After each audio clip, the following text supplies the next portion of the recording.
नमस्कार, जय मिथिला। अहाँ सबके मैथिली परिवार में स्वागत अछि। आइ अहाँ सबके लेल लऽ के आयल छी मैथिलीक लिपिक संरक्षण, जकर लेखक छल डॉक्टर उमेश मिश्र। तऽ आइ डॉक्टर उमेश मिश्र के बारे में बताबै छी। तऽ चलू बिना समय गवाबैत शुरू करै छी।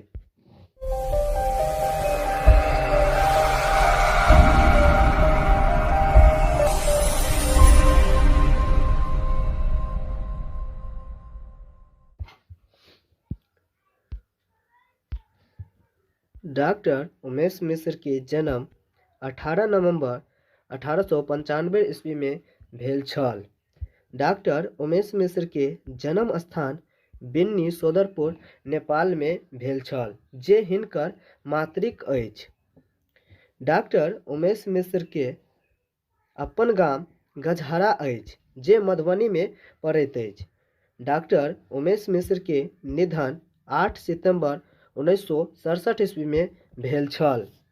आगा देखे छिए डॉक्टर उमेश मिश्र के शिक्षा 1922 ईस्वी में भारतीय दर्शन तथा संस्कृत से एम.ए. केने छलाह।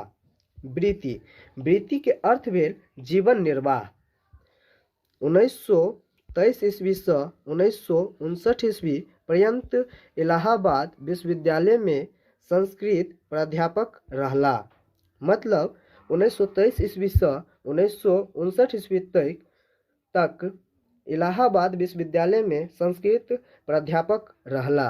ओहि के बाद मिथिला शोध संस्थान दरभंगा निवेदक रहला। 1961 ईस्वी से 1964 ईस्वी धरि कामेश्वर सिंह दरभंगा संस्कृत विश्वविद्यालयक प्रथम कुलपति रहला।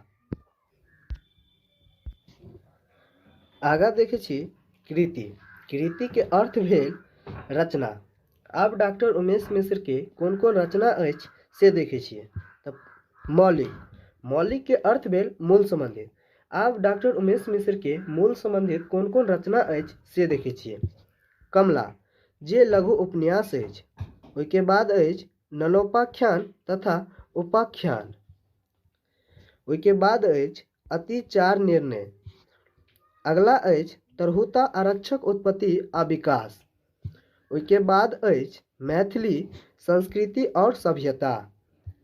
आगा देखे छिए संपादित के अर्थ भेल प्रस्तुत रचना। डॉक्टर उमेश मिश्र के कोन कोन प्रस्तुत रचना अछि से देखे छिए। पहिला अछि कृष्ण जन्म। ओहि के बाद अछि मैथिली कुसुमांजलि। ओहि के बाद अछि कीर्तिलता तथा कीर्ति पताका। आइ अहाँ सबके डॉक्टर उमेश मिश्र के बारे में बतेलहुँ। आशा करै छी ई वीडियो अहाँ सबके अच्छा लागल होइत। अगर इस चैनल पर नया छी तो चैनल के सब्सक्राइब कर लू और बेल आइकन के दबानाइ नहीं भूलबे, ताकि कोई भी वीडियो एहि पर अपलोड होते तो अहाँ सबके नोटिफिकेशन पहुँच जेते। तो चलू आई के लेल एतबे। धन्यवाद। जय मिथिला।